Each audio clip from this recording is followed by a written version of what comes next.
Hello, please let me know if you can hear my voice and some other noise. Looks like the microphone is on, but I need to be sure that, guys, you can hear me. Aliaksej, please kindly inform me if you can hear me. Thank you. Super. So we're waiting a little bit more and starting loud and clear. Thank you very much, Andrew. Perfect. You see, I had to change the link to our translation because the previous planned translation I prepared couldn't launch. I tried and tried and tried to launch it and it didn't work. Yeah, let's start. So, hello, dear ladies and gentlemen. My name is Aliaksej. I'm a trainer here in Poland, right now in the south of Poland, Rabka. Yeah, and we continue our long-term training course dedicated to all necessary skills of youth worker, youth trainer, youth facilitator. And today we have session number 7, session dedicated to some intermediate level ideas of of trainers' work and also some basics of project management. Good. So, trainers' work. Guys, we already made a long way together. We already learned some basic what is youth work, what is youth trainer, how to be a trainer, how to rule, lead, and organize the group. Some tips about that. We had this beautiful presentation from external trainer regarding prejudices and stereotypes. What else? We had this example about letter of participation, and soon we mostly close the topic of youth training, and we'll go to the direction of presenter skills, leadership skills, and project management skills, actually. Project management is the second part of today's session. The things that we are starting, like overall learning today. But we're starting with still training activity, and actually 4 types of very important activities during any training session: the evaluation, the reflection, the debriefing, and it was something else. I don't remember what. Let me check. And feedback, of course. On the basic is feedback. Please put your ideas in the chat. What are the differences between evaluation, feedback, debriefing, and reflection? What is it? Why do we put it in 4 different streams? Thank you.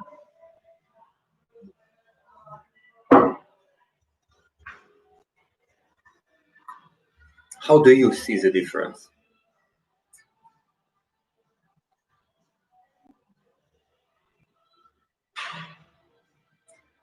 The feedback, the evaluation, the reflection, and the debriefing. I can put those names into the chat.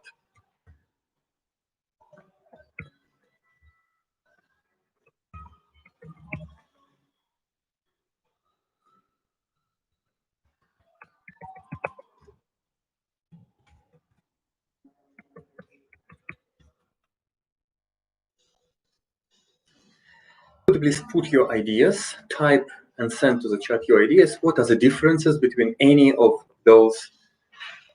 Yep, any of those entities.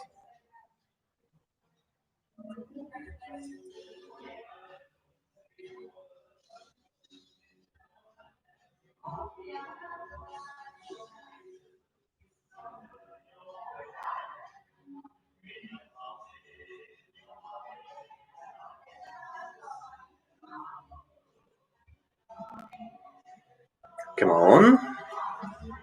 I don't see any answers yet. Please type it.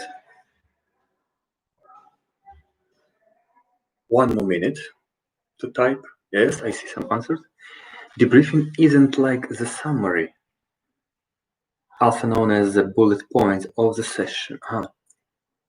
Summary of session. Well, in the typical approach to the trainings, dear Maria, no, it is not. Summary can be done. Summary is a list of bullets, yes, kind of summarization, a kind of recap, and so on of the training session, so you can repeat what did you do with your participants, but it is not a debriefing. This is something else.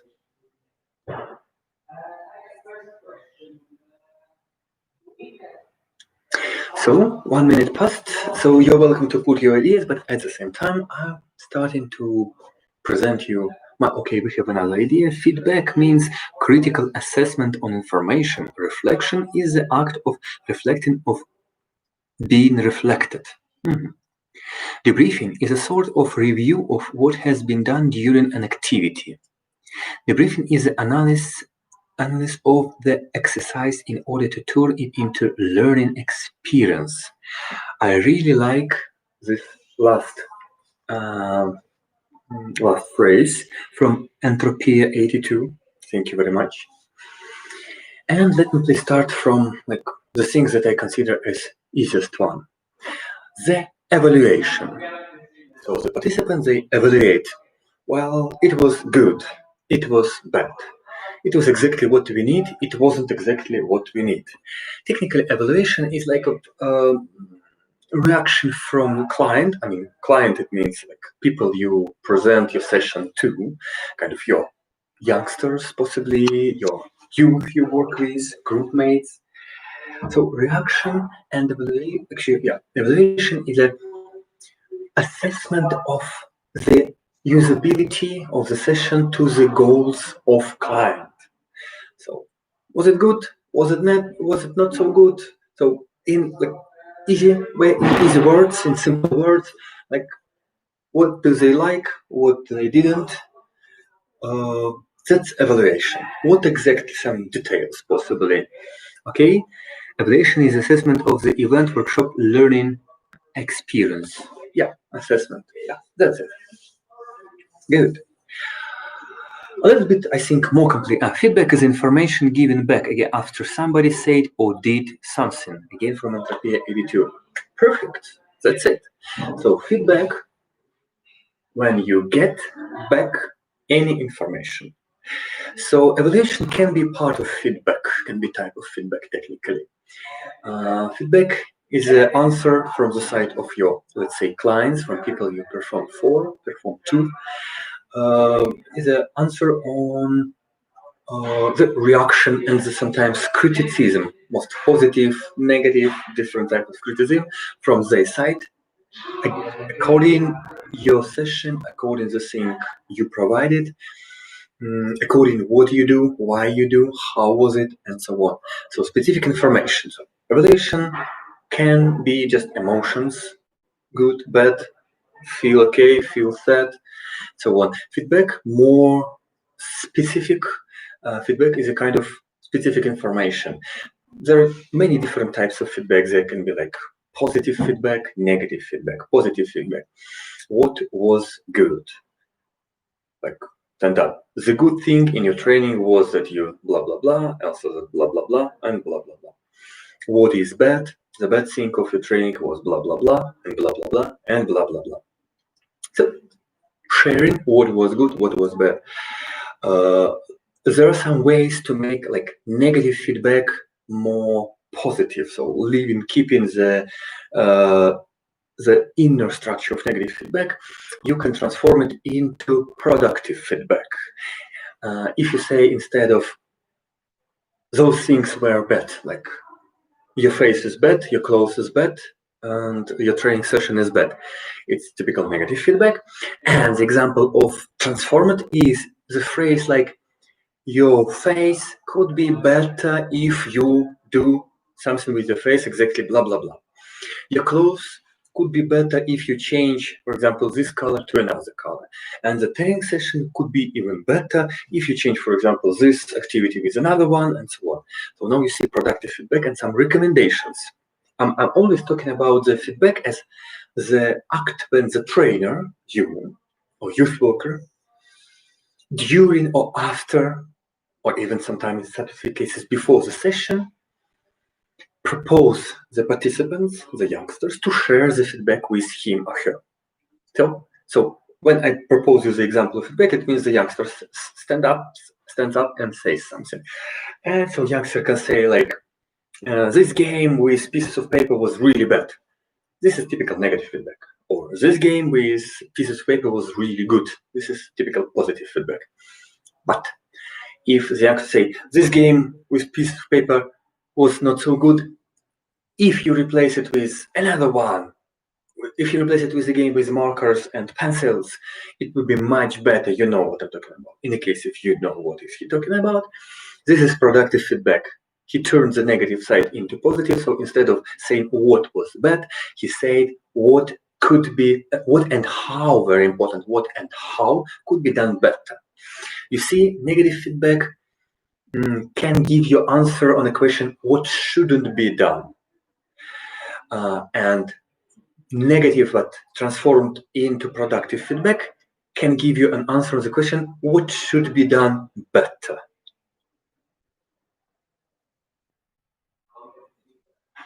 Only you can't hear, guys. What? Please let us know. Can you hear me? In case if you can, then Molly, you I think, can download this video or watch it on YouTube later. Dear friends, dear participants, could you please type in the chat if you can hear me well enough? Let me know it. Thank you. Waiting for your answers. So coming back to the question, evaluation. How was it? It was okay, good, bad, sad. Okay, other people can hear me pretty good. So Molly, yes, it's not my fault, of course, but sorry for that. But you can try, for example, if you cannot, Molly, if you cannot hear me, you can try to watch this video on YouTube later.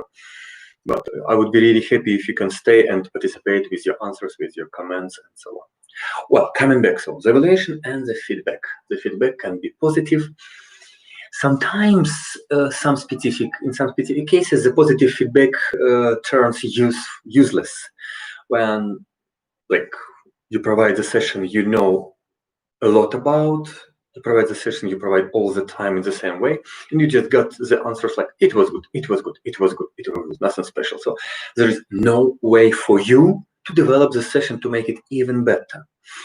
That is why, of course, there's kind of stereotype that negative feedback is something negative, something should be avoided. Positive feedback is something good, something that should be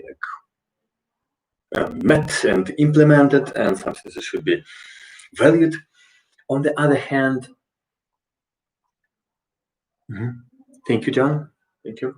So for the trainers who provide the same possibly session again and again, specifically negative feedback can be really useful if the trainer is able to work on himself. So for young trainer who cannot work on himself, negative feedback can just reduce the self-esteem, reduce the self-confidence. It can work in a bad way, so a person just will just start thinking that the person provides those training sessions in a bad way. On the other hand, if you come to this question wiser, negative feedback allows you to develop your session and make it better. But of course, you need this negative feedback to be specified.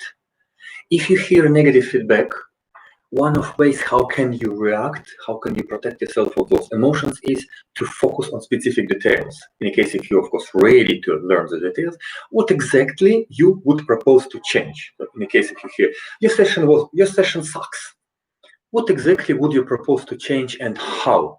I propose to kill you. Okay, thank you very much. So like nothing useful. That's one. I propose to replace the Energizer game in the beginning with any kind of new useful activity. Oh, you know that like Energizer game, specifically Energizer game, evaluated by your participants in not so good way. So you have the idea already how to make your training session even better. What do you think about negative feedback? If you have any questions about feedback, please type them into the chat. And, well, possibly we are slowly going to the reflection.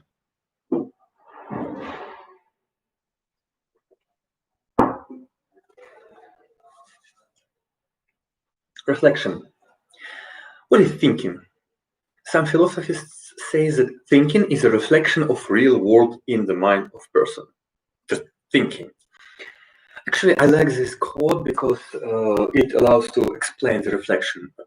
It is some kind of catching in the people's minds some specific reaction of all the mind on the training session.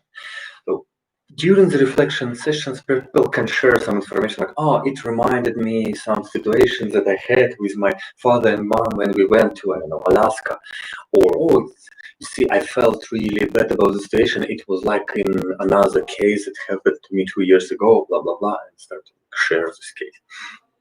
So when the session or any activity you as a trainer, as a youth worker, provide to youngsters, when they are welcomed to reflect on that, they allowed to catch any reflections and share them. For example, the technique for trainers, okay, about usability and techniques a little bit later. So reflection is any kind of, again, reflecting, any kind of assessing own reaction on the emotional level, on the intellectual level on the training session, on anything you as a trainer control during your session. And right now, let's finally jump to debriefing. Debriefing, me personally, I consider as the most important thing. Debriefing is the assessing of lesson learned from the session. And here there is kind of difference. The lesson you provided, it's, let's say, just the plan, your behavior, your plan of session, your tactic, your control of group dynamics, so your professional skills. But the debriefing session is a reflection of participants on your session to recognize which specific learning outcomes did they get. Specific learning outcomes they got. So they think what exactly they learned from your session, and one more level, they also think about how could they implement it in their real life, what changed in their approach to the situation, in their current understanding of any situation you worked with during the session. I mean, their specific cases, how their understanding of their specific cases now changed thanks to your session. Just to be more possibly understandable, imagine that there is a participant with some kind of experience in background and with kind of plans how to do something in future life. And you provide some specific session with this participant. I don't know, for example, you teach them somehow how to deal with getting things done, how to deal with overloaded of tasks and how to manage those tasks. And so person just learned it, and during debriefing, that person can share kind of positive example of debriefing, can share that, wow, I have just understood that this tool, the technique the trainer shared with us can help me in 2 weeks during my preparation to my university exams. Because there is a big bunch of work and I need to somehow structure my time, and all this getting things done stuff can help me to structure my time. For example, Pomodoro technique to distinguish the time, to define the time for specific activity, and different others. Eisenhower cube, just to evaluate, for example, what is most important now, what is least important, how to cancel the least important activities I sometimes do to have more time to make my preparation to pass my exam in better way. So yeah, this is the end of the example. So in this example, the person not just participated in your course and accepted all the possible knowledge, information you, the trainer, provided, but person also implemented all this new information on his or her real case, possibly nearest future, and that person recognized how that future becomes better due to new information got from you. So that person in debriefing group shares with others that now the person have learned a specific lesson, very practical lesson for him or herself. Good. Please, guys, type in the chat how clear, how understandable is it for you, because in different books and different sources, the information about those 4 types are different. So again, feedback, evaluation, reflection, and debriefing. This information might differ from source to source, and the explanation and definitions of those 4 types of activities can also be different, sometimes confusing, sometimes blended. I propose you my vision based on my usage, my utilization of those tools, and my experience. I'm really curious to know, how do you understand the difference? Do you see the difference, especially between evaluation, reflection, and feedback? How do you see the difference? If you have any questions about it, please type those questions also into the chat. And while you're doing that, I will just share a bit about when and how to use those techniques. Good. The evaluation. Okay, in general, every of those tools you can use in different time scales, in different situations during the sessions. What really typical for evaluation is the very end of big, long activity you provided.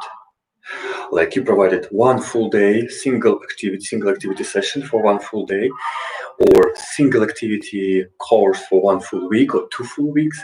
At the very end, you can organize a big evaluation session.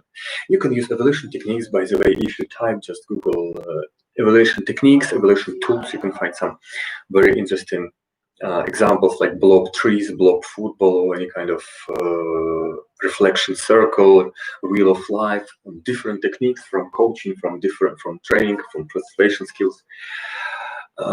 And you can use it. So you're welcome to Google evaluation techniques, evaluation tools. It's a good place. So evaluation gives you general answer on the case what was done good, what was done bad. That's approximately it. Of course, you can evaluate like real time anything. You can like propose, like draw any picture, turn to them, you like this picture, and they say, oh yes, do, we like. So it is also evaluation, but you don't need to focus attention on this evaluation. It's somewhat the evaluation too. The feedback. The feedback is really good when you ask your participants, what would you propose to change in this course? How would you, dear participant, would make this course even better? And they start, for example, to share them.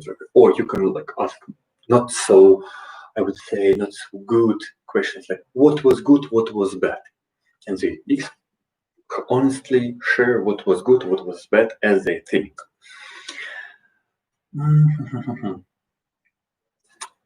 There is a trick. When you became, let's say, kind of business trainer, when you sell your trainer activities, trainer skills, you sometimes need to provide the evaluation forms from participant sides. Like you need to gather the evaluation from participants to make bosses who paid you as a trainer, who hired you, understand that yes, the session was really good and you was good as a trainer. The not so honest trick, be careful, it's a not so honest trick, very specific not so honest trick, is during the evaluation activity, never ask what was bad, but just ask what was good and how could you improve it even better. Because when people tries to remember what was bad, see, even if during the sessions they didn't recognize that something was not so good, when they start to think about it, they can find those bad, not so good features of your training.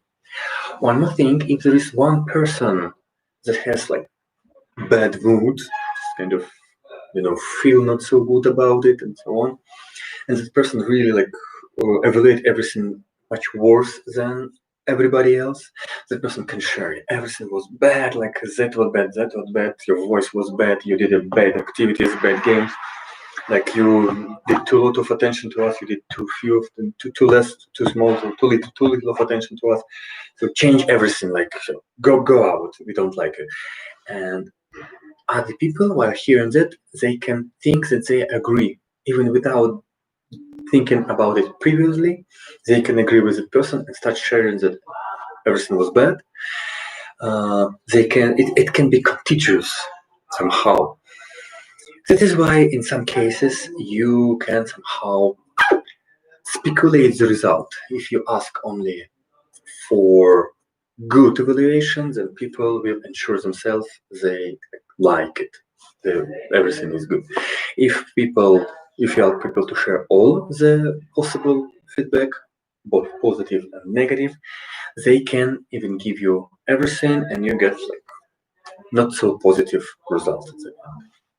So evaluation normally at the very end of the session. And evaluation can refer not only to you as a trainer. Evaluation can be about the venue, if you organize the venue, about the cuisine, about the meals, about catering. Yeah, evaluation can be about video you use, about the weather. Evaluation can be about everything, and sometimes if you do not distinguish, if you do not specify, the evaluation can you can get negative feedback during the evaluation and think that everything was bad, but technically this negative feedback might refer to logistical stuff that you are not really responsible for. Like it was a very bad bus that was organized by the company to bring all the participants to the venue. So please be specific. So evaluation at the end, feedback at any moment, and good place for feedback is after any specific activity. So you provide the activity, sit, and for a few minutes you ask for feedback. How was it? What do you feel? And so on. Evaluation plus feedback. Reflection. Reflection useful from time to time. Again, usually, most oftenly, as far as I see, trainers sometimes don't really distinguish the evaluation session, feedback session, and reflection session. They choose any specific name like evaluation session and they ask to provide feedback, to evaluate the activity, and before that to reflect about it. Reflection, the process of reflection can be done even personally. Like right now, I would kindly ask everybody of you, right now it's not an example, it's kind of task for you, dear ladies and gentlemen, right now to reflect on all the information I shared with you and express all your reflection, all your feedback into one single word. Could you please put this one single word into the chat right now? So reflect about all those 28 minutes of our session we already have and put into the chat this one single word that is the result of your reflection. Kind of what do you feel? How can you express your feelings about the session we have just held? How can you express those feelings into one single word? Thank you very much. Please do it right now. I'm waiting for at least 5 answers. Of course, the more the better.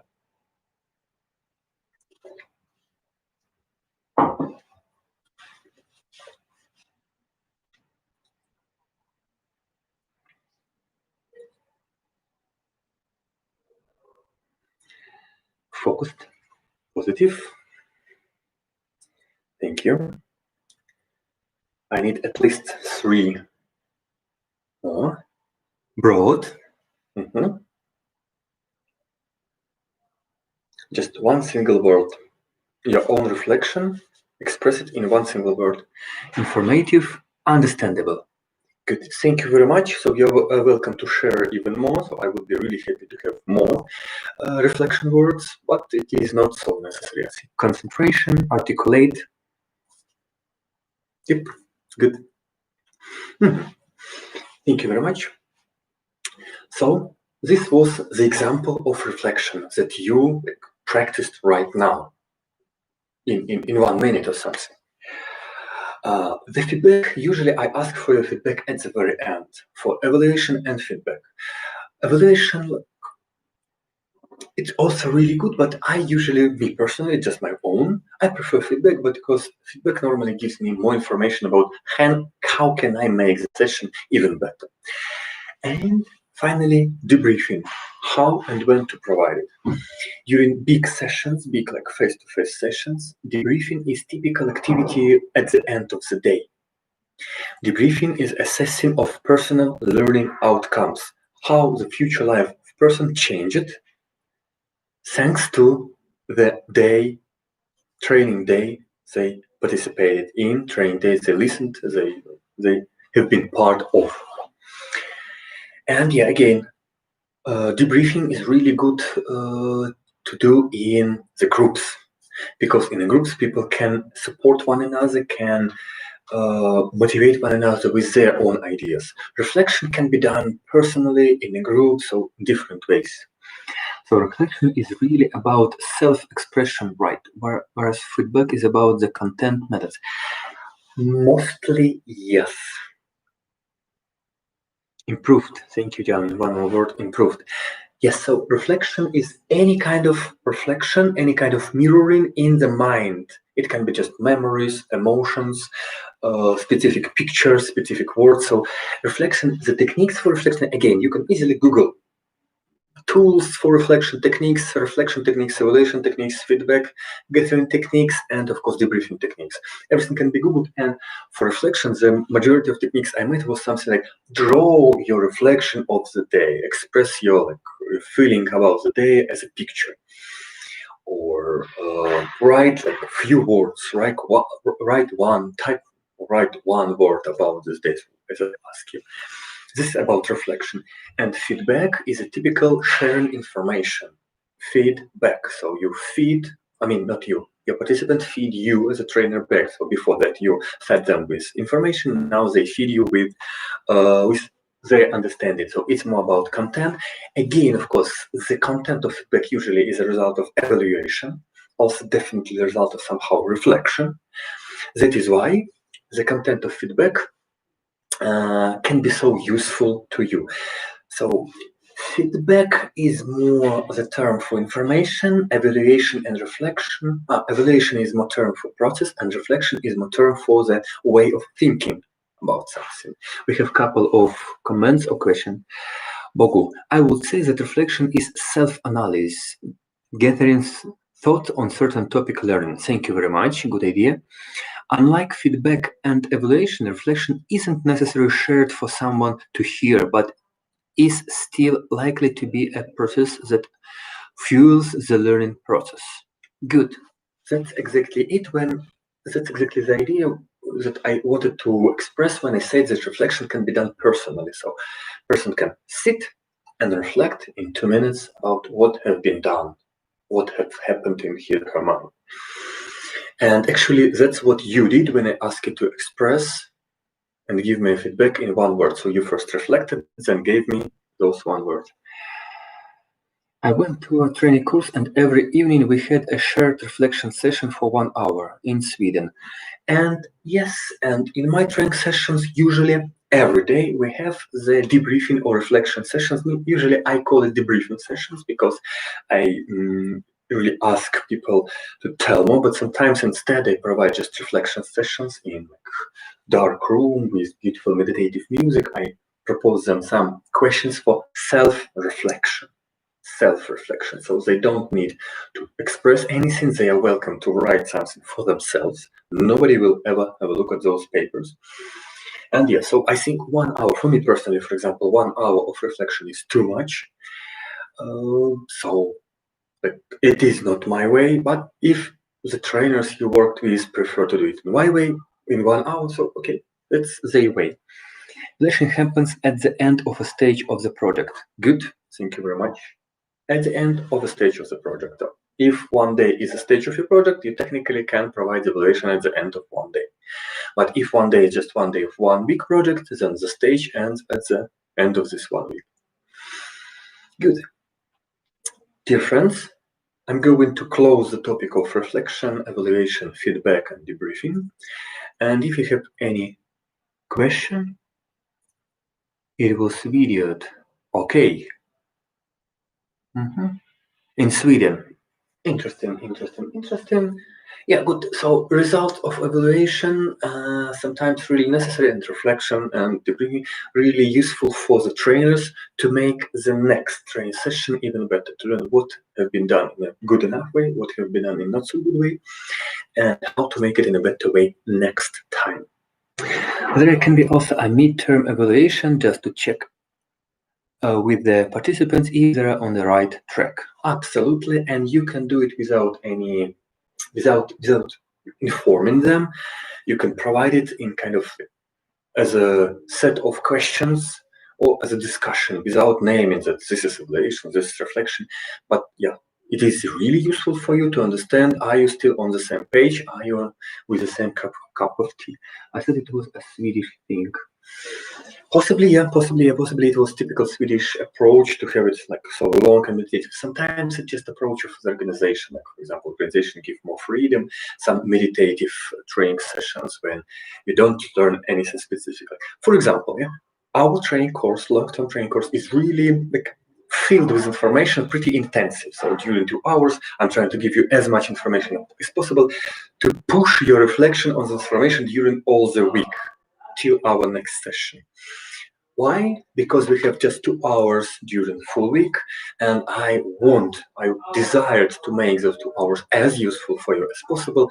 This is why I kind of expect from you to be concentrated, to accept this information, to evaluate it, to reflect on it, and to implement it as fast as possible, to ask questions. That is why I propose different techniques. I'm asking you to write something, to write your questions, and yeah, it helps me to understand that we still communicating on the same way, we're still on the same page.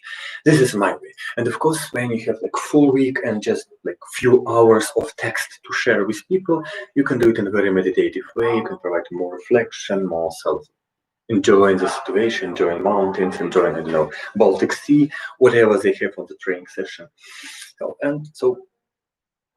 And in general, all Swedish people I no, they also have kind of this slow and meditative approach to life. I mean, much slower and much more meditative than, for example, German people.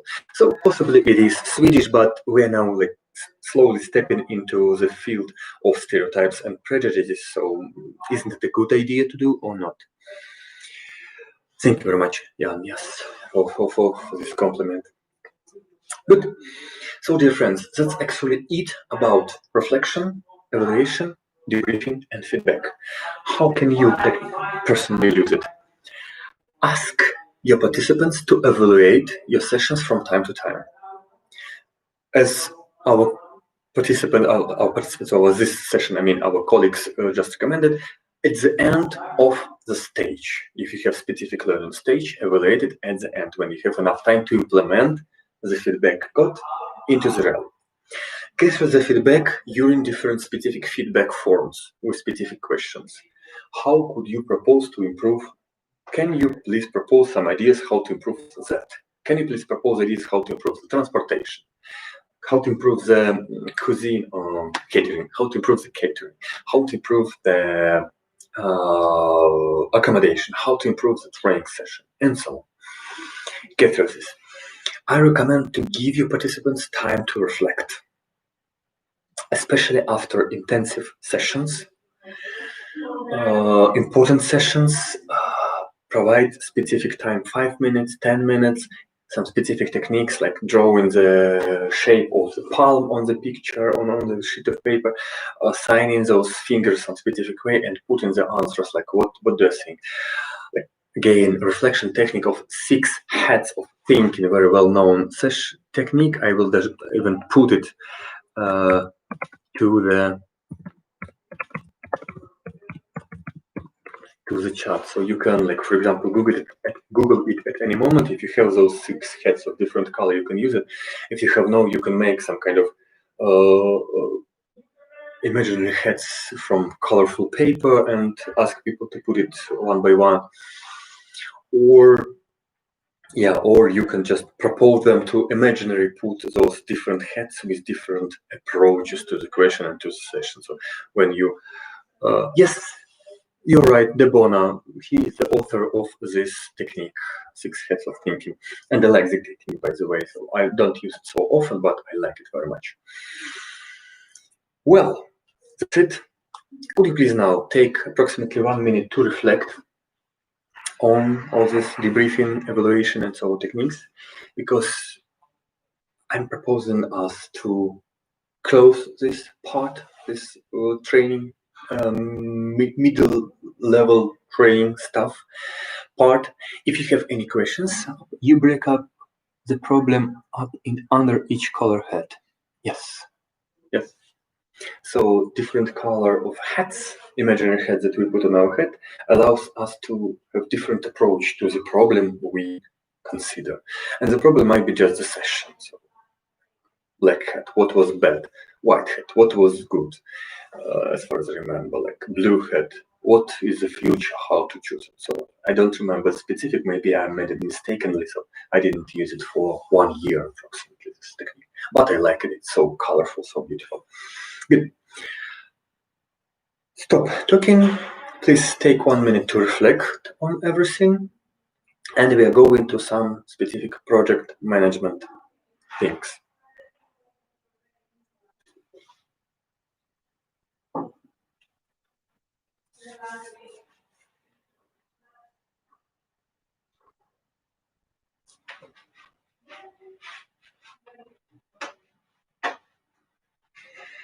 If you have any additional questions, anything to ask, anything to share, specific pieces of feedback, you're absolutely welcome to share it into the chat.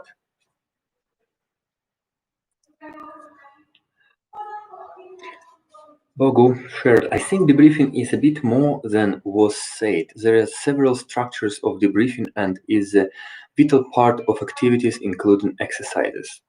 Yes, there are different approaches, some complicated approaches, some specific debriefing techniques with beautiful, again, frames or patterns on a paper that could be printed and then answers just put in specific places and people discuss it in groups. Yes, it can be done in a beautiful way. So just Google it, find those techniques, use it. There are really plenty of them in web.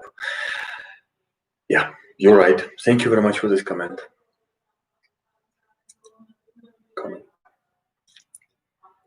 Good. So 5 more seconds and we are going to project management stuff.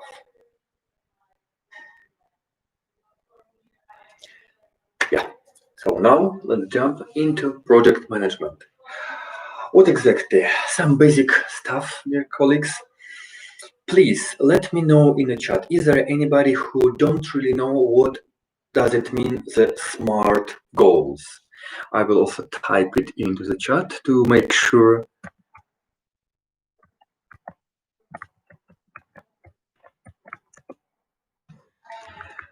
Please type a minus in the chat if you are not sure that you clearly understand what does it mean, SMART goals.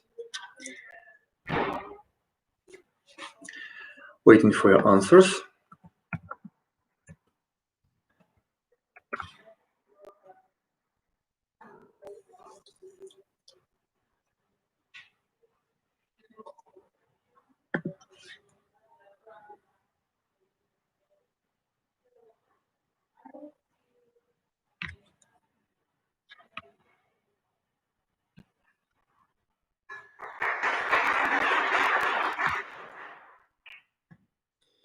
Yes, we have minuses. Yeah, good. So first of all, I will start with the description of acronym.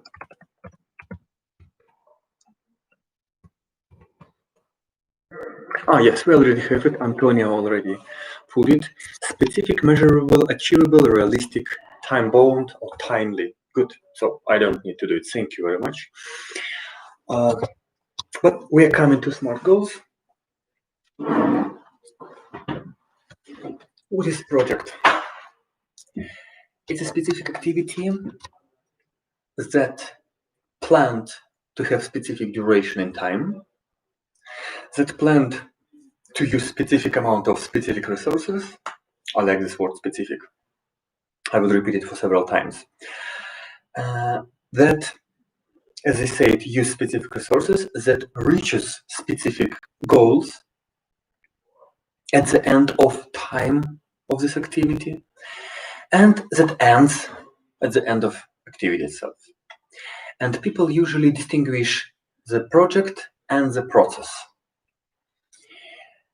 Please put your personal understanding, personal reflection, what is the difference of process against the project. Think about the process and why we are talking about the project and not about the process usually. Why we're talking about project management but not process management. Please put your ideas in the chat. Talking about the project, project you can call anything by project. You can name your visit to vacations any kind of sea as kind of project. When you have specific amount of money, you need to spend this money in very wise way, and within the vacational period, visit the sea, get maximum of joy and fun, and get back like relaxed, rested, and ready to continue your job, for example. This is typical project. Or when you, for example, plan to cook a cake. It is also a project. You find specific resources like ingredients, you work with those resources somehow, and you cook. Or very good example, when you organize the barbecue with friends and beer. Oh, we have an answer. Processes must follow SMART goals. Jan, I cannot say that I feel like fully agree with you right now. I mean, SMART goals are usually good for everything, and we will go to discuss SMART goals really soon. But this is not, as far as I see, this is not the difference between project and process.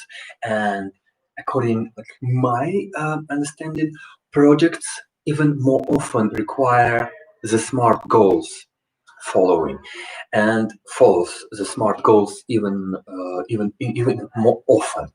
We have another answer. To me, the project is what content you will bring, which skills, whereas process is how participants will gain it, in which way, with which approach. These are related to activities in the project.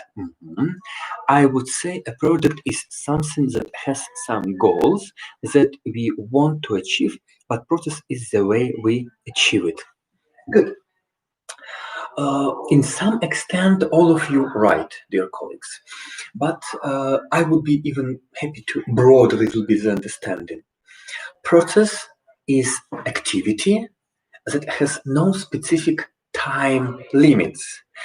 The activity that constantly continue in time, possibly in a loop sometimes, activity within which you take the resources, you transform the resources in any kind of product. It might be a tangible or intangible product, like for example your thoughts, your art, or your education, and your clients or consumers or whoever consume this product, and thanks to that they give you back any kind of resource, or any kind of any other organization, any other site, any other participant or stakeholder provide you with resources, and you just continue to do the same.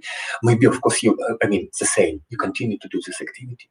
You can possibly change this activity all the time. You can possibly even change the product you provide. But technically,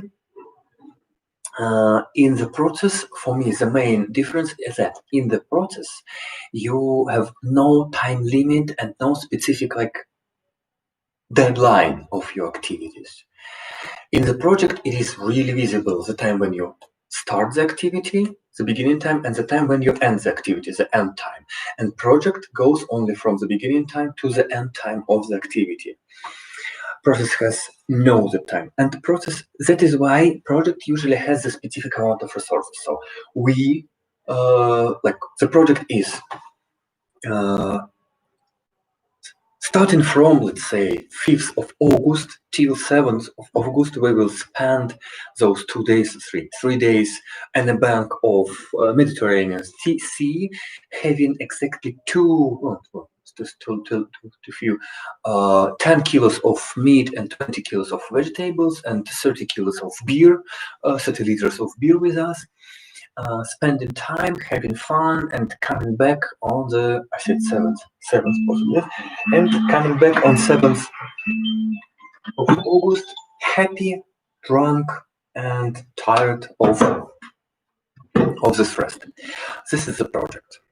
And the process could be like when you visit this bank of Mediterranean Sea one time, then second time, third time, 4 time, 5 times, 6 times, 7th, and then you can say that every month you visit the Mediterranean Sea with the beer, vegetables, and meat, and you spend time and you feel fun, you feel great about it. So this is the process already.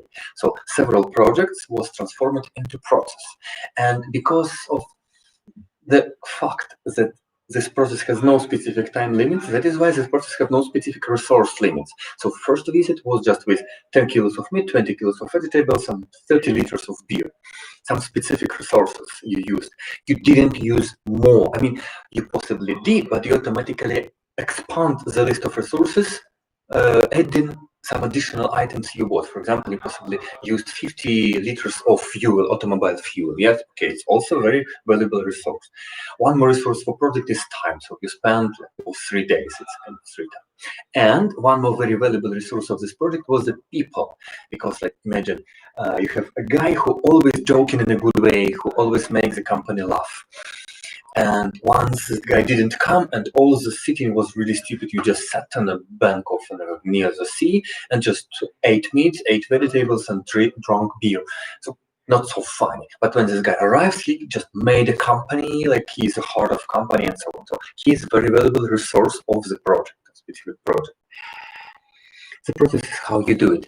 Somehow, yes, the process is how you do it. When you take a piece of resources, transform in a product, like you enjoy the product, you somehow can back the investment, and you start the loop again. Good. But the main idea is the project is the activity that use specific amount of resources, activities that had specific duration in time, the activities that had specific goals. And right now we're going to SMART goals. SMART, as you say, you can scroll up the chart to see this explanation of this acronym made by Antonino Marra. Specific, measurable, achievable, realistic, and time-bound. What does it mean? It is highly recommended for almost every project you possibly can participate to set up the goals and to make those goals SMART. So within your goals, there should be all those 5 words, all those 5 symbols fulfilled. If you define your goal as to go to the bank of the sea and have fun, you don't know when, with whom, with what, where exactly, what exactly you are going to do, you don't know anything. I mean, if you know that person and you know that person goes always only one specific place in, I don't know, let's say in Albania, on specific piece of the bank of the sea, then possibly you know something. But if you don't know anything, if you have no specific information in advance, you don't know anything about this project. But if you shape your goals a little bit another way, as I told you, from 5th to 7th of August, having 10 kilo of meat, 20 kilo of vegetables, 30 liters of beer, in a group of 7 people, 4 of them are ladies, 3 of them are guys, and especially we need this guy John, who make great jokes every time. In a group of 7 people, having one big minibus, we are going to this location. There is a like Google Maps link to the location on the Mediterranean Sea to have fun. Like we have a program what to do in those 3 days. First day we do this game, second day we do bingo and some other games, third day we play volleyball and anything else. We have the specific plan what to do, and our goal is to be rested, healthy, well rested, to get some sunburns, to be ready to continue our job, for example. This is more SMART. So word by word, specific. If you shape, so now we're talking about shaping your goals, and we can ask ourselves, why should we shape our goals for the project? Why do we need it? Yeah? Please put plus if you have this question in your head. Why do we need the answer? I mean, why do we need the goal of the project? Why do we need to shape this goal of the project this way? Why do we need a smart structure to shape the goal? And please put 3 pluses in a row if you know the answer on why do we need those goals. Thank you very much. So plus those pluses and that triple pluses if you know something about it. And let me please check. We have some comments. I would say a project is something that has some goals that we want to achieve, but process is the way we achieve it. Agree. Smile. The process is how we do it. Triple plus or Dorisha. Okay, everybody knows. For now, we have 100% people who know why do we need those SMART goals. Yes, we have one person who not sure he or she knows it. Good. So, dear friends, we most often we need those smart shaped goals of the project to sell the project to our sponsor. I already mentioned in the session about the basics of basic of international exchanges, international management. I would like to learn more. Good, thank you. I would be happy to share, and you're welcome, Jan. You're welcome to express your questions if I'm too general. So I mentioned that when we organize, we have kind of sponsor. Good sponsor is Erasmus Plus, and the sponsor will pay us. Yes, and I told you why. Because the sponsor is interested in making the world better, and the sponsor possibly see you as a way to make this world better. Not only you, because there are many people who want money. Me too. I also like money. You say, I would like to get money for my job, for anything. I even like even more to get money for free for doing nothing. But I never managed to do that, unfortunately. Unlucky me. So the sponsor provides some budget, some money to the people who agree to make the world better, because the sponsor is too busy to do it herself. I mean, sponsor is kind of organization, the foundation.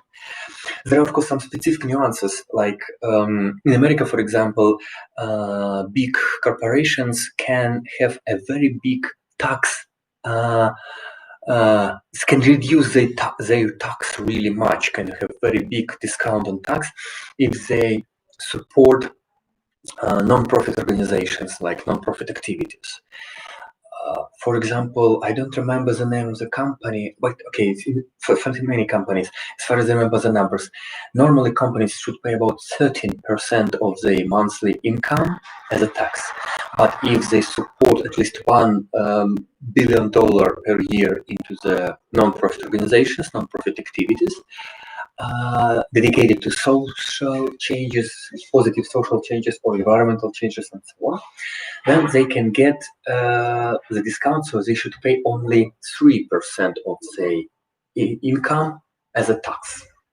Imagine if they have like $10 billion income, okay, 10 billion, not so much, let's say $100 billion, it's normal, like 100 billion for kind of automobile company, international company, so on. It can be 100 billion, and they could pay 13 billion as a tax, but if they spend 1 billion for non-profit organizations, for non-profit activities, social, environmental, they should pay only 3 billion of tax. So paying 4 billion, they pay in general 4 billion instead of 13. So they have 9 billion of savings. That is why some sponsors provide kind of support for grant applications, provide some kind of grant foundations.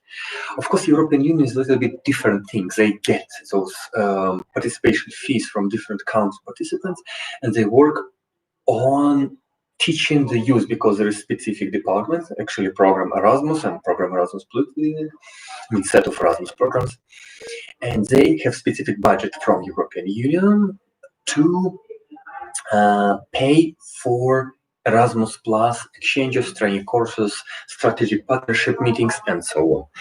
We have tax rebates for charity are very common in Ireland as well. Yes, thank you very much, Andrew. Thank you. That's a great. So that's it.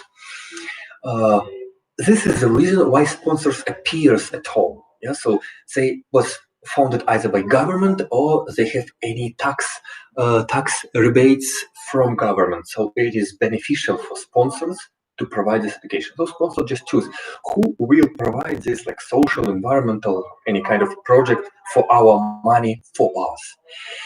And a lot of organizations says, we want. So please send us your application. And that is the way when you start to fill your application form. You think about your project. You think about specific amount of money you want to ask from the sponsor or from the foundation, it's the same, sponsor, foundation, to use for specific activities to change the world, to make the world around you and all the world around us a little bit specifically better. For example, you plant 1 million trees, or you plant 1,000 trees, yeah, or you, teach or bring some food to people in Africa who suffer, not food, water, organize some kind of water sources for trusting people in Africa, and so on and so forth. You need money for that, you apply, you prove somehow that you can do that, and you get the money. What if you have no experience in doing projects? You need to provide a full-scale plan. Remember that those organizations will not just give you those money. They usually, okay, so it depends, of course, on sponsor to sponsor very much. Like, for example, Erasmus will just give you the money, but you need to have the official organization, kind of stamp of registered organization, to accept this money to the bank account of the organization.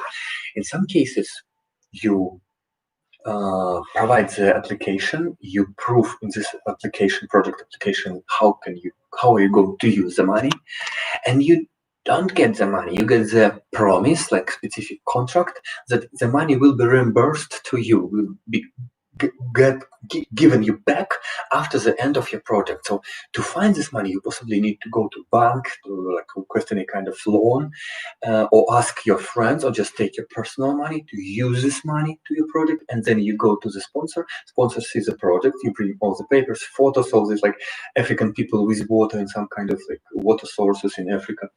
You bring all this information to your sponsor. Sponsor says, cool, I believe you. So you're a good guy, so you did it.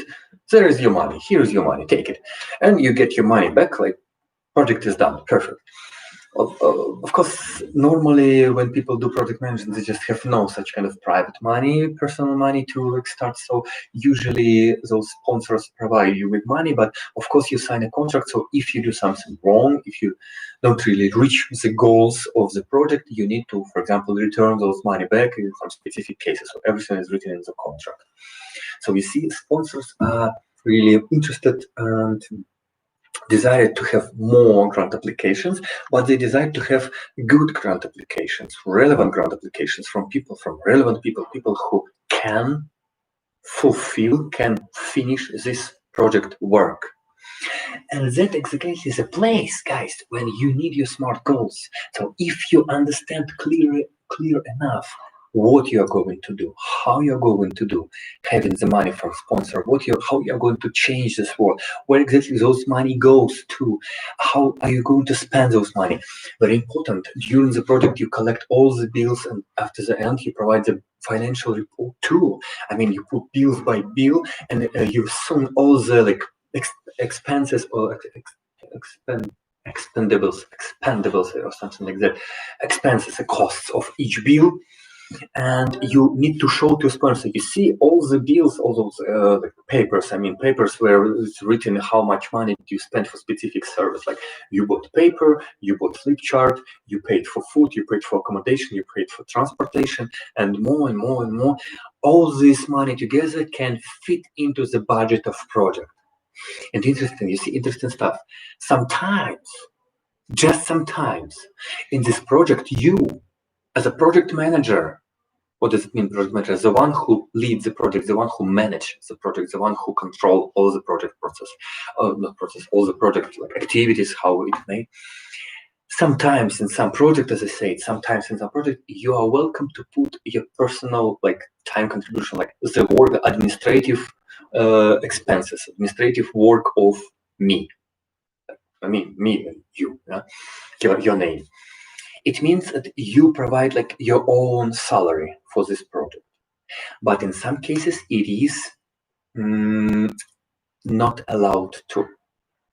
Like, for example, in youth exchanges provided by Erasmus+, it is not allowed to pay any salary to anybody, because youth exchange made for group of youngsters from one country and a group of youngsters from another country, group of youngsters from such country, just to come together, spend time together. So they pay all the costs, but they will not pay to organize them.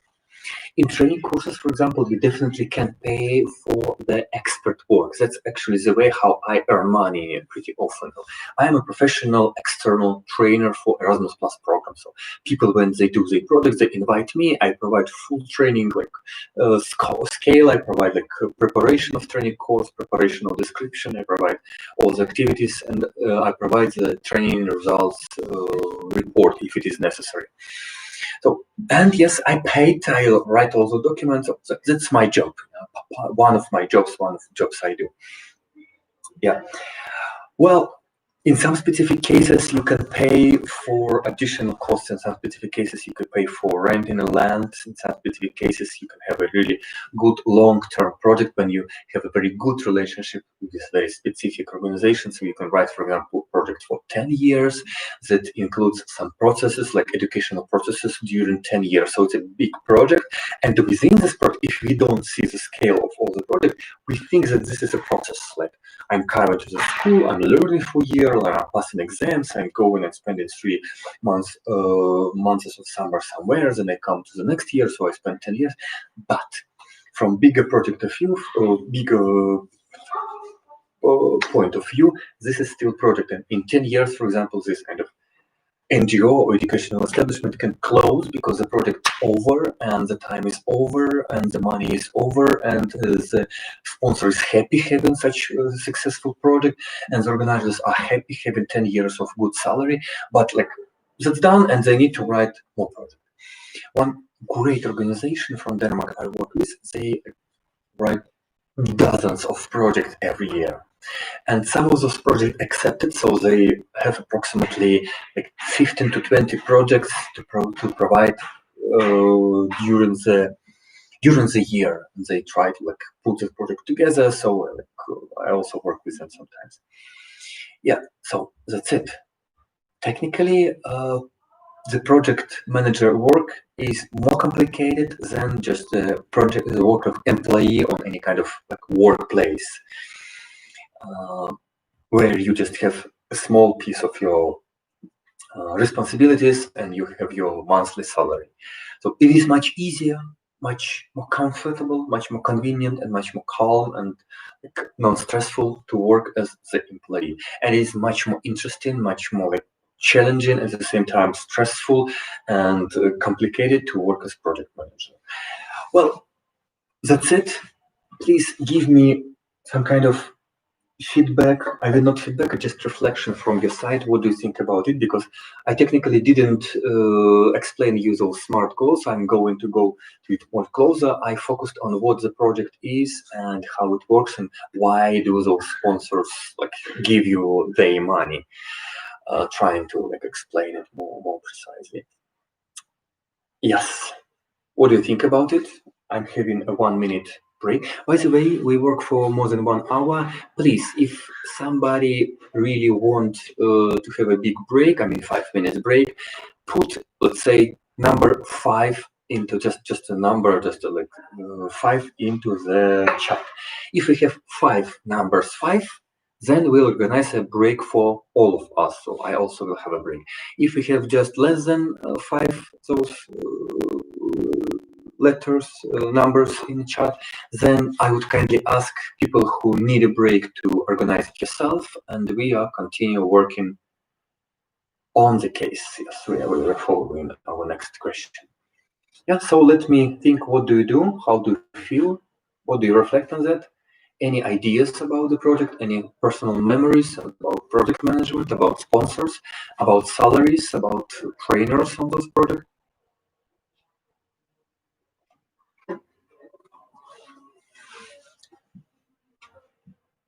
Yep. Okay. We have 1 vote for 5 minute break. Good.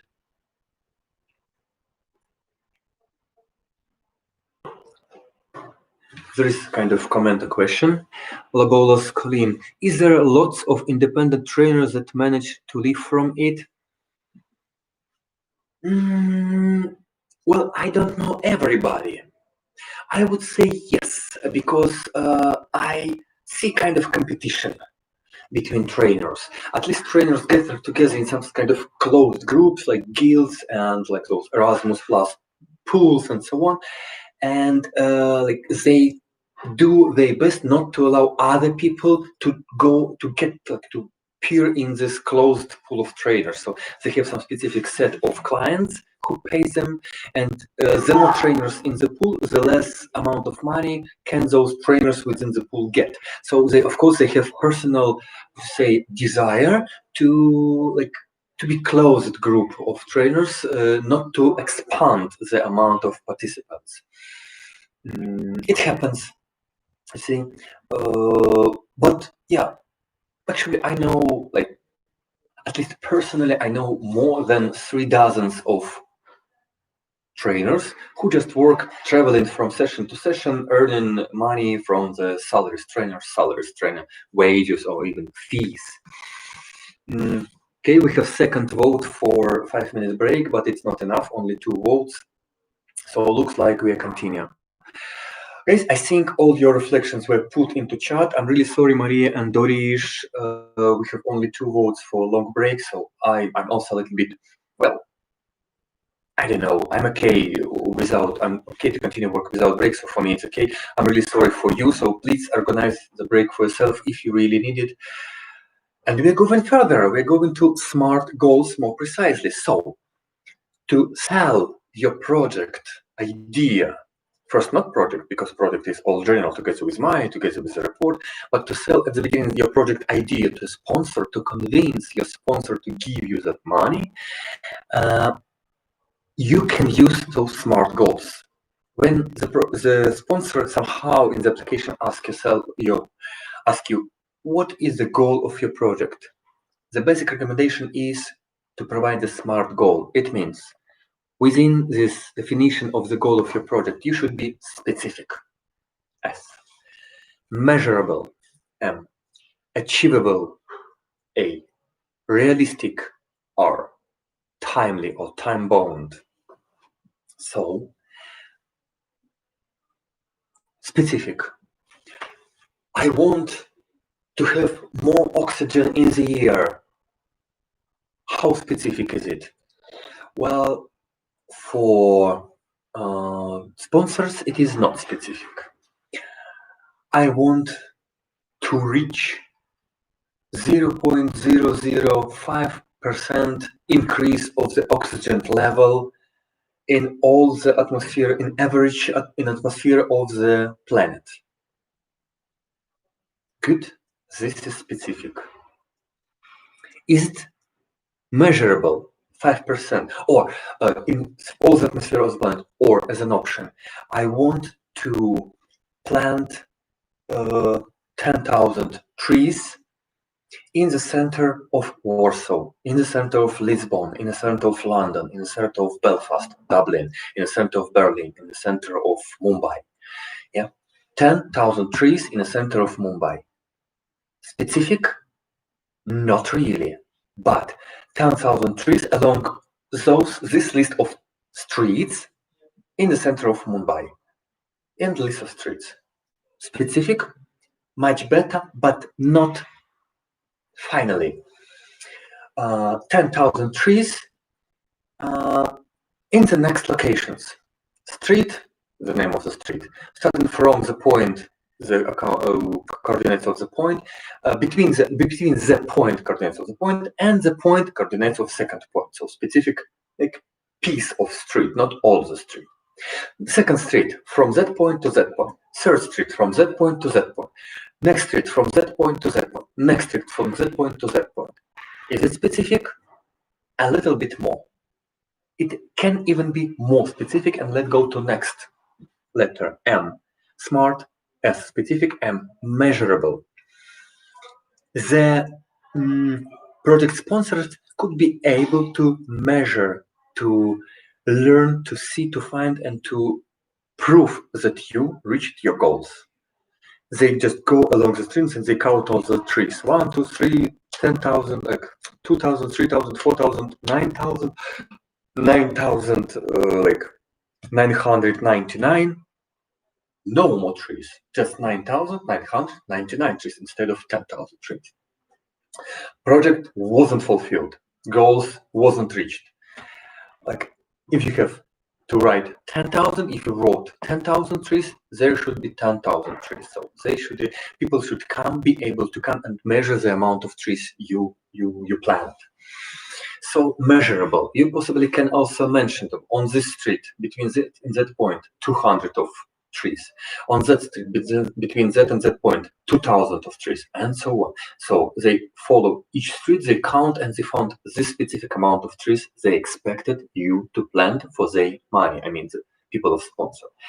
It doesn't mean everybody will check, but when you can communicate, when you work with specific sponsor for the first time, it is very typical that they should check, because they should know who are they work with, how trustworthy are those people, should they trust them next time. If they say that it wasn't fulfilled, I mean, if you have 9,999 trees instead of 10,000, they almost sure they will accept that the project was fulfilled, because one tree compared with 10,000 is nothing. But on the other hand, if you have just 8,000 trees instead of 10,000 you promised, it is not so good. Well, so specific, measurable, achievable. How those goals can become achievable? Can you achieve those goals? Like in the project, I want to plant 10,000 trees in the center of, let's say, around the Brandenburg Gate Park in Berlin. There is no space for 10,000 trees. I want to plant 10,000 trees on the yard of Trinity College in Dublin. There is no space for 10,000 trees. It is not achievable. Or I want to plant 10,000 trees on this 2 kilometers, 2 kilometers? Yes, on this 2 kilometers piece of this specific street. 2 kilometers, 2,000 meters, 10,000 trees. It means each meter they have 5 trees on each meter. Sounds unachievable, so how good is this goal though? I doubt it, so they should be really achievable. Do you have any comments? Let me please check. So how can we enter this closed pool? How can you enter? So label is Colleen. It depends on this closed pool. I mean, usually they have kind of specific expectations, and sometimes they have open calls to join, to become a member. Sometimes they need any payment. So if we tell about, for example, Erasmus, Salto, Salto trainers pool, you need to get 3 approved referrals from the members of the Salto pool. So you need to work for 1 week with at least 3 different courses or programs with 3 different Salto pool members. But you see, there is a magic circle. When you aren't in this pool, you have no possibility to find the project to work with as a trainer, to work with all Salto pool trainers. And that is why you have no possibility again to enter this. So they kind of protect themselves from new people, because the more people in this pool, the less money can every other member of this pool earn. So it's very typical, very understandable. Really good question. So in some cases you can just send the application form and you got the label. Yes, I'm a member of, let's say, West Nottingham Guild of Trainers, or you can launch your own guild if you wish. Yes, it is possible sometimes. Good, but let's come back to the SMART goals, if it's okay for you. So specific, measurable, achievable. Those goals should be able to achieve. I want to, transform mountains into seas. Unachievable. So difficult. Realistic. Well, actually, till now, I don't see specific difference between achievable and realistic. So, I mean, I understand it somehow, but for me now, it is not so easy to express. So, achievable, as far as I see, but by the way, guys, you're absolutely welcome. If you see the strict distinction between the realistic goals and the achievable goals, why are those goals are 2 different letters? Please put your explanations into the chat. It's really great to have. My understanding is that achievable means those goals in general physically able to be achieved. Like, I want to melt all the snow in Antarctica. Not achievable. I want to buy a smartphone for every person older 70 years who have no money to buy a smartphone for him or herself. Looks achievable. Well, and realistic, it means you personally can reach this goal having those resources, having resources, deadline, time, and so on. Like, for example, the project is about find a mom for every orphaned kid in the world within 2 months. Technically, it is, I think, after some time, it is possible to find a mom and to adopt every orphaned kid in the world. But to do it within 2 months, it for me sounds non-realistic. So that's my understanding of this distinguishing the difference between achievable, non-achievable, and realistic, non-realistic. Let me please check in the chat. Do we have any? Yes, I don't see any answers about the difference between achievable and realistic. Please, guys, I encourage you, if you feel I'm not so correct in my understanding of achievable and realistic, please argue with me, comment, give me feedback, give your understanding of what is achievable, what is not, what is realistic, what is not. Actually, I didn't Google this question before starting this session, so I'm answering only the things that I have in my head. So possibly you can Google a very beautiful explanation of difference between achievable letter and realistic letter. And right now, finally, we go to latest letter T, time bound or timely. So your goal should have specific time limit mentioned in that, and you should be able to achieve this goal within this specific time you promise to. Like, hi dear, could you please buy a bottle of milk? Yes, my dear, I will. And in 2 months, he brought a bottle of milk. Yeah, possibly nobody needs this bottle of milk in 2 months. Or could you please give me my money back? Yeah, no problem, I will. Yes, and in 3 years he gives the money back when the money costs 5 times less. So if there's country with inflation, that's like nuances of time measure. Good. So this is about the goals, smart goals. What do you think about smart goals? Do you have any ideas? Are you supposed to be relevant? Dorish. Great. Actually, yes, I met many different explanations with some other words. So great. Relevant, Dorish, please correct me if I'm wrong.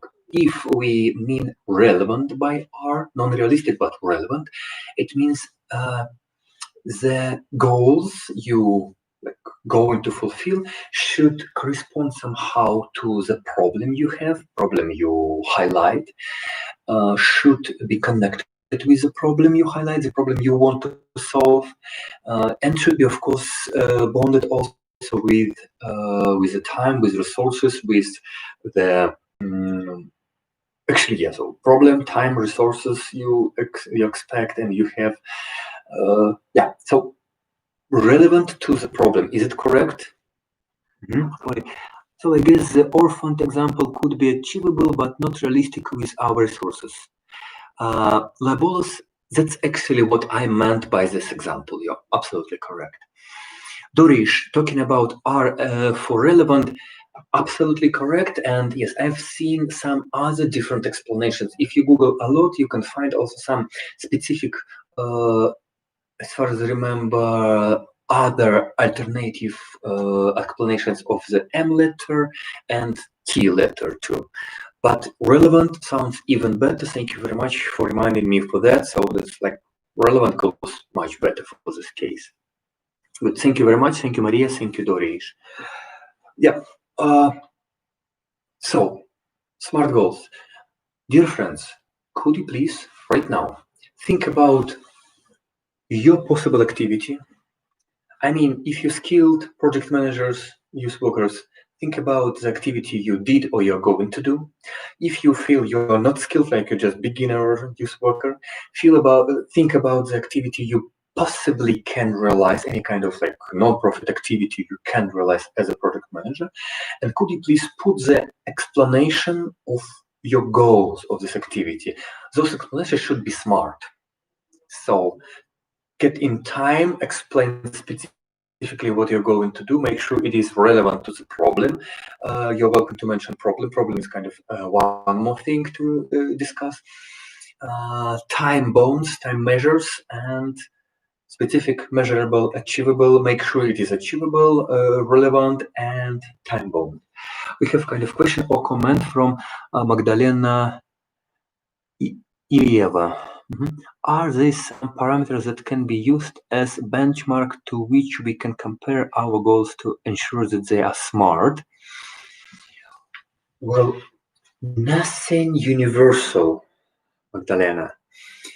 I mean, I have never heard about any universal, say, mock-up or universal comparison for SMART goals.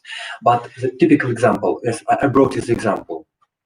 Between 5th and 7th of August, me and 6 my friends, for sure they should be, I don't remember, I named John with the good jokes, taking 10 kilos of meat, 20 kilos of vegetables, 30 kilos of 30 liters of beer, going to visit this specific location on the bank of Mediterranean Sea. We're going to use 50 liters of fuel for this trip, and we're going to spend this time following this specific program of activities to have fun, to be rested, and so on.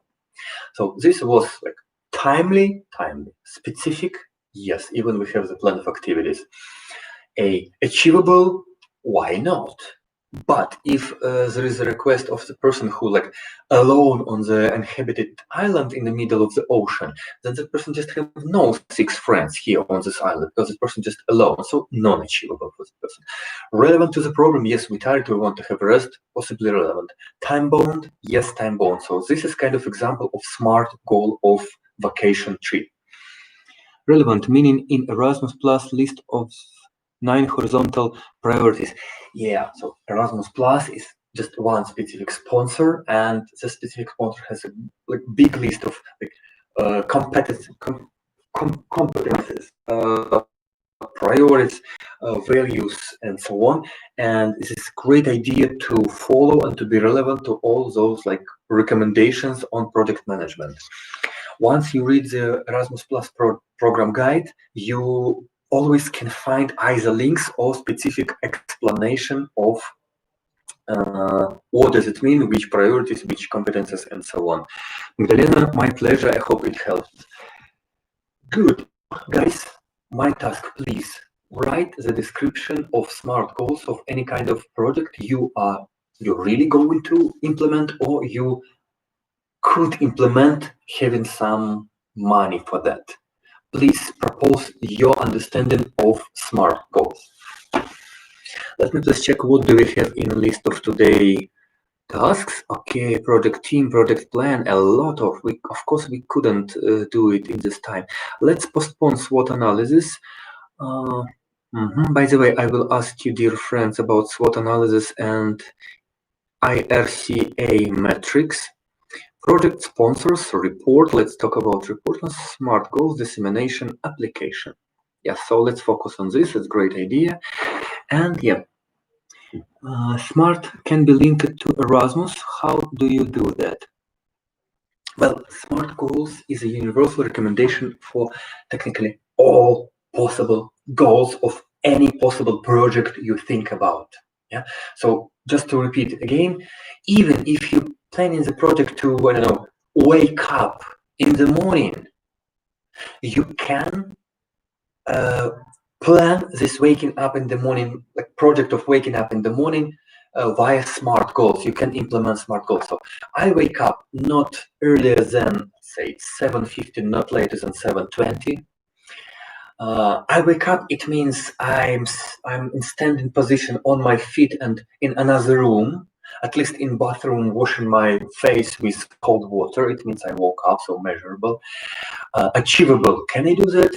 Well, for example, I had no specific drunk party in the evening, so yes, it is achievable at that time. Relevant, I have to get to my job, for example, at let's say 8 o'clock tomorrow. That is why, yes, it is relevant to my goals. It is relevant to my problem. I have a problem that I need to solve tomorrow morning, so I need to get to my job early. And time bound between that time and that time. Is it smart? Yes, like it works. So anything can be evaluated via this smart filter. Is it smart enough or not smart enough?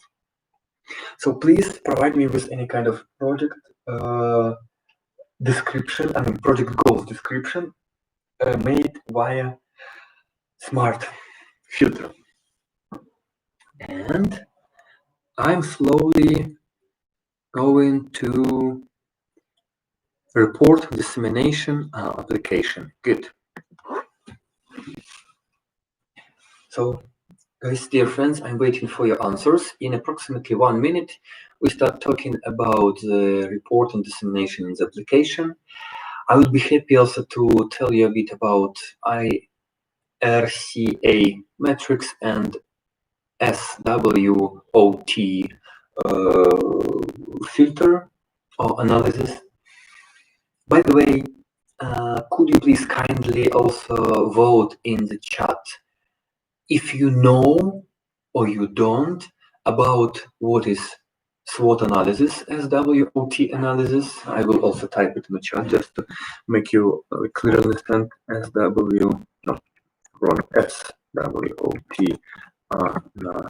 analysis and IRCA matrix. This matrix also sometimes has another consequence of those letters, so it might be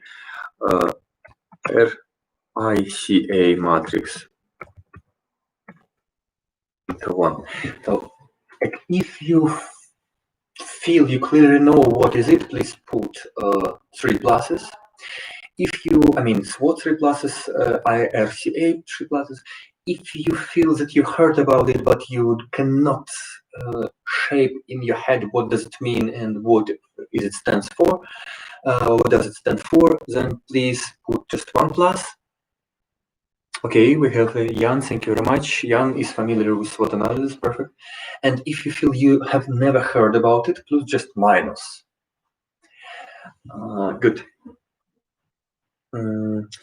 Jan, talking about SWOT analysis, there possibly like next step of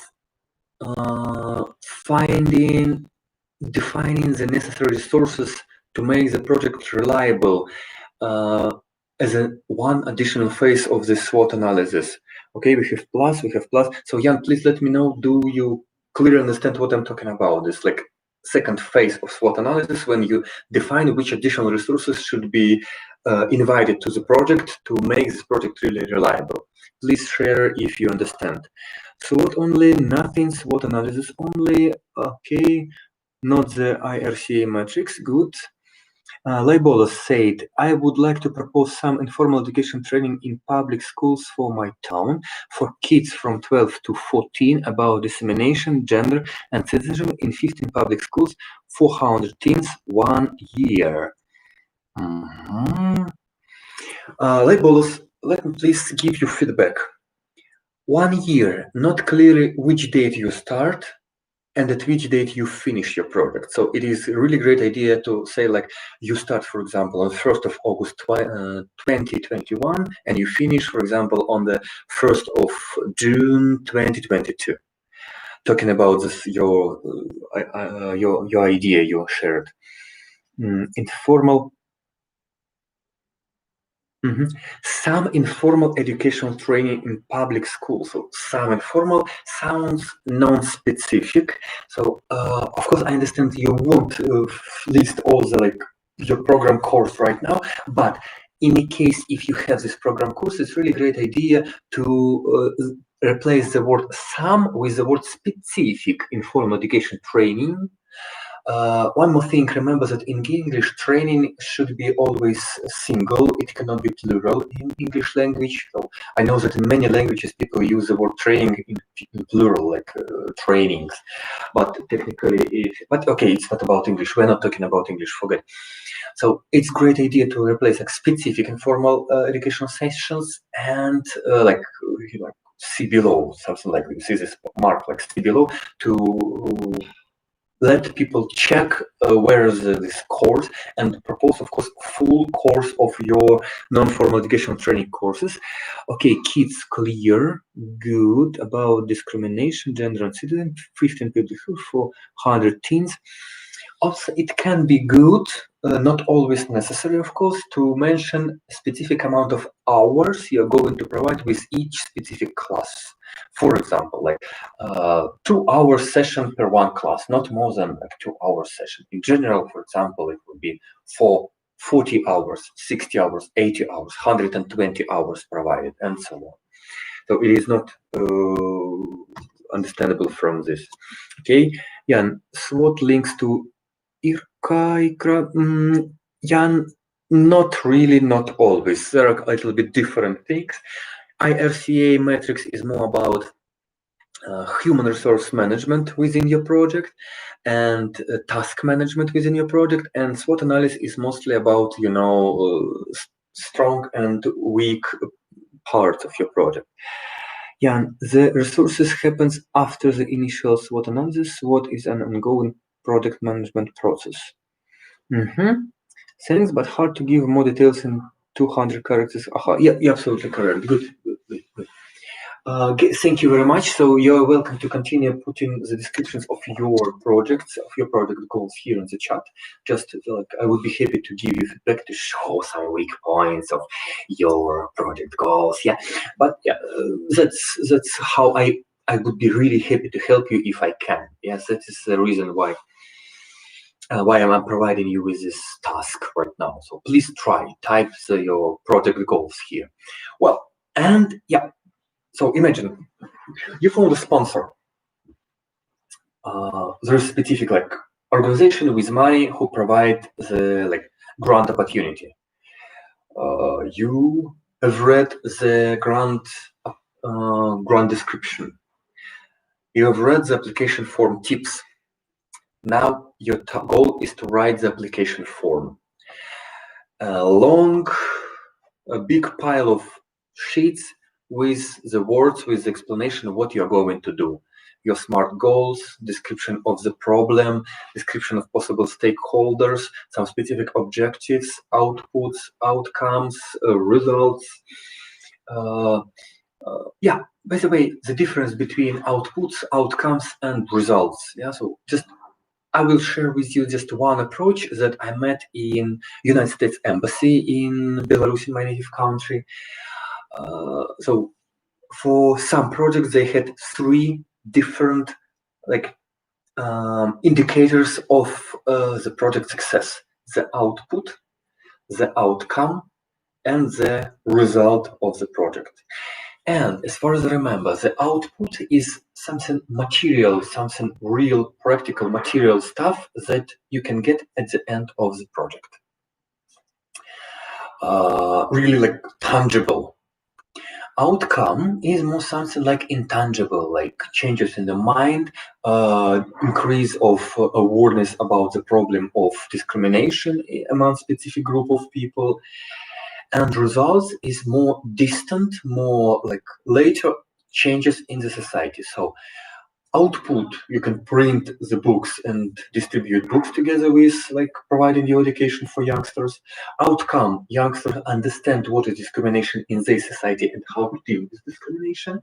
And the result in 1 year, for example, the discrimination, the like specific indicators of discrimination in the society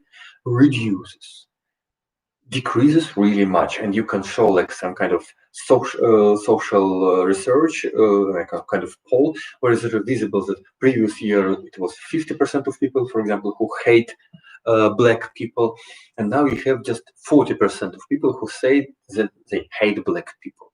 Yeah, so really good results. It's 10% in just 1 year, I think. That's about like output, outcome, and the result.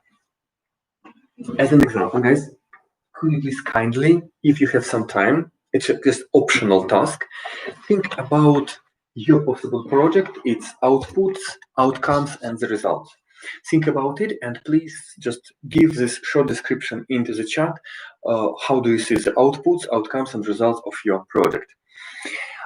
We have Jan's comment, outcome intangible and output tangible, but result will meet SMART goals, decreases sex discrimination through a poll. Yep, that's it. Yeah, if I understood you correctly, that's exactly what I wanted to say. Could you please try your project and think about the outputs, outcomes, and results of your project, and could you please also try to put it into the chat, like to discuss it. Intangible intercultural competences. Yes, great. Yes, absolutely. Yeah, you're right. So that's about, you're right. So coming back to your communication with sponsor, you write the grant application. Of course, in this grant application, you mention your goal, SMART goal. It's a good idea to, in this grant application, to mention somehow the SWOT analysis, SWOT analysis of your project. Strong points, weak points, opportunities, threats. Of course, in this grant application, you mentioned the project team, who is responsible for what, and you can also add this IRCA metrics to that. What exactly would do. Of course, it's a really great idea to add the Gantt. As far as I remember, there is double T. I don't remember how many T, sorry. Gantt diagram. The diagram that shows which specific activity will be fulfilled at what specific time and who will be responsible for this specific activity. Yeah, because like, what is Gantt diagram? Yes, few words about it. Imagine that my project is to plant one tree. I need a puddle to dig. I need some time. I need the tree itself, like a live tree, to plant it. I need some water to water this tree, and that's it. But it would be really stupid if I water the ground before digging the hole. It will be even possibly more stupid if I dig the hole and then put the water in this hole and only then put the tree. It's stupid. So I have specific consequence of activities. I need to take the puddle, to dig the hole, the pit or hole, pit. I think pit is better word. Please, if you know English better than me, what is better, pit or hole? Yeah? To dig a pit in the ground, to put your tree into this pit, to put the ground back on the roots of this tree, possibly, to water this place, all this area, and that's it. What do we have here?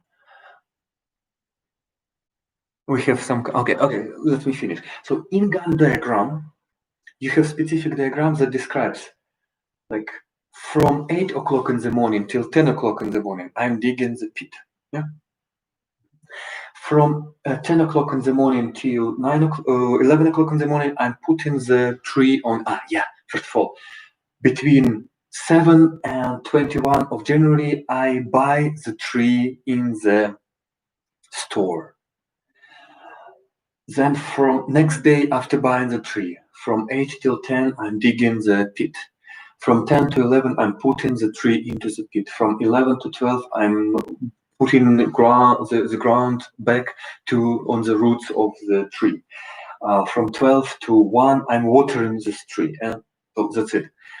This is Gantt diagram. And also, if there are different people who are doing that, for example, my friend John has this container with water.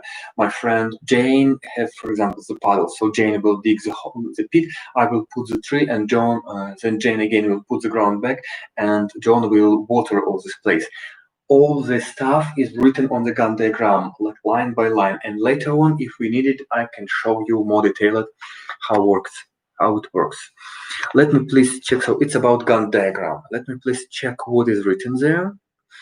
Tangible outcomes: becoming voluntary youth workers who volunteer with local SCOs. What is SCO? Good idea is to the description you can add SWOT and IRCA matrix. Gantt diagram is needed for the project, right? Jan, Gantt diagram is good for project application. Gantt diagram discovers that you clearly see the project consequence of project activities. For some sponsors, Gantt diagram is really necessary. Some sponsors expect the Gantt diagram from the grant application. In that case, it will be written in the grant proposal, in grant description. I don't remember about the Erasmus Plus as a sponsor, but you can check it in the Erasmus Plus project guide, the program guide.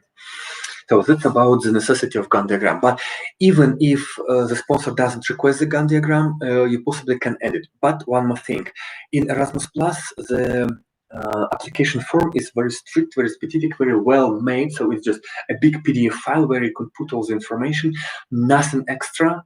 And if something is not put, something necessary information is not populated, then this diagram will just, this file will just save you not populated. You need to populate this information in this form.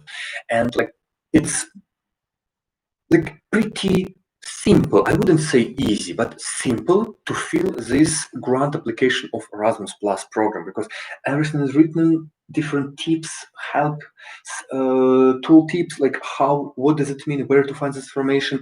So when you download the file with the Erasmus Plus application form for specific activity, you have almost no questions on what should you put into the application, because all the forms for specific parts of the application is prepared and names and everything, but you need just to fill it with the content. So your vision, what exactly will you do? What is the vision of each specific part? Like which people, when exactly, which changes, and be careful. Sometimes you need to repeat the same words again and again, a little bit another word, so they can ask, what are the goals of your product, and what are the objectives of your product, and what is the aim of your product, what is the purpose of your product, and what is the problem of you are going to solve. And sometimes I feel like the answers are almost the same. It is better to find a little bit different synonyms and write it in other words. So it's it is simple, but it's not easy work. It's a lot of work, big piece of work. Let me please check our chat. Is there anything left? Gantt diagram, it's fine. Holes is the correct. Holes is good. Thank you very much, Andrew. So holes, not the pit, but the hole in the word. Civil community service organizations, perfect. Civil society organization. Okay, also thanks. You have a strict word limit of 5,000 characters. In Erasmus Plus, you have a strict word limit of 5,000 characters. Good. I think you have to think carefully what you need to fill at. Yes. The right content in relation to the project description. Yes, absolutely. Thank you for your advice. Good. Dear friends, let me please finish at the moment. So we started today with some trainers' activities, like the difference and the utilization of feedback, evaluation, reflection, and debriefing. We discussed about 40 minutes about all this stuff. Then we switched to project management, and we focused on SMART, on sponsor, on the application, on why sponsor is interested in giving you money and why not. We came closer to the brand application, so possibly those like SWOT, IRCA, Gantt diagram, and so on, we can cover it a little bit later. I would be really happy to cover it, but of course you always can just Google it. So, but let me check, do we have enough time during our other training course sessions, and I will gladly move those topics to another sessions we have. And that's it. There was funny example with planting the tree, there was funny example with changing the oxygen, but there was some other stupid and funny examples about, of course, 10 kilos of meat, 20 kilos of vegetables, 30 liters of beer. I don't drink beer, so anyway, but for me it's okay. I would take juice in this case. Dear friends, please let me know. Please reflect on this session and give me please the feedback and evaluate this session. And could you please give me the feedback for this session? How was it for you? What do you feel? Like during the session, I'm still limited with the situation I am in, so I have no my lovely small whiteboard you saw during first sessions because I left it in Warsaw. Well, it was a big bunch of questions in our plan, but we covered approximately half of them. Let me know, what do you feel? How was it? And what can I do to make such sessions even better for you? As you see, I did my best to provide you with some training activities. I mean, your personal activities to ask something, to answer something. I did my best. Thank you very much for participating. So, yeah, Jan, it was good. Thank you. Thank you very much, Jan, for your expertise, for sharing your information. Yeah, so it's absolutely necessary. It's really valuable when you people share with anything you remember better than me, because I don't remember everything. I told you that I'm more a trainer, more skilled in training than in project management. Yeah. What do you think? Please give other comments. Mhm. We have beautiful weather here in the south of Poland, and I got a horrible and interesting challenge. Like while you type and just share it with you. Well, a week ago I was introduced to train the presidential candidate, the lady who planned to become a president of my native country of Belarus. We have the elections on 9th of August, presidential elections, and we have a very good candidate, the lady who can replace our current president, who is president for 26 years. And it's so funny, it's interesting, very interesting and challenging for me task that I will train this possible future president of our country. I hope he will be communicates about political views, so maybe somebody of you will not share my political views on Belarusian presidential position. So yeah, my head is exploding, and I'm a little bit like I feel really mess in my head because today I have first session with this presidential candidate, with this lady. She's awesome. Of course, she's absolutely not prepared for this job. Anyway, my task is to prepare her, so I will go to Belarus to work with her a little bit. Yeah, sorry, it was just something to fill the gap and silence in the chat. Andrew Miller, very informative, good examples. I think we could have done with a break at the midpoint, but other than that, it was great. Thank you very much, Andrew. Labos Colin, I learned a lot of practical things today, and time was quite flying. I felt invested in this lesson. Thanks for everything and to everyone. Thank you very much, Labos. Magdalena Lieva, thank you. Today's session was very informative. Thank you very much, Magdalena. Agata Shuv, maybe someday you can prepare a presentation which we could download, or as your article in Facebook group, you could write as the most important information after the session. Usually I do it, I mean, not the shortcut, but mostly links or just copy pastes from internet. You're welcome to test almost each link to YouTube or Hangout video session, YouTube video, almost every link to YouTube video session has some comments, and those comments you can find some information materials, possibly not all of them, because sometimes I'm still too busy. I'm doing my best to find the time to do that. Thank you very much, Agata, for this comment. Antonina Mara, totally agree with Colin. Thank you very much, Agata, because there is a lot of information and even understandable, they are hard to remember everything. You're absolutely correct, Agata. Emanuela, sorry very much if I said your name not incorrectly. Agreed, it would be great. Yes. Ivanushka, wow, great to hear that. Congrats, Alexei. Thank you very much. Andrew Malder, also good luck with getting rid of Lukashenko. Thank you very much. Yeah. So yeah, looks like that's it. Thank you very much for your time, guys. It was a great time for me also to recall everything. We have one more comment. Can we accept the recorded session as I wasn't able to attend the whole? Yes, you do technically after the end of the session. If you just enter the Facebook group and find this last announcement about with the session link, you can just follow the session link and find this recorded session, because it's made right in YouTube. So it, as far as expected, will be available right after the end of the session. Good. Dear friends, have a great days. Relax. See you next time. Keep calm and continue learning the skills of youth trainer, youth worker, project manager, leader of youth. It was a great time. All the best. Bye, bye, bye. I'm finishing this translation. Oh, we have a big command. It was difficult for me to concentrate on the tasks that you asked us to do related to SMART goals while trying to follow up with the description of the above, such as Gantt diagram, etc. Yes, thank you very much, Maria. Yes, I understand your point. Good.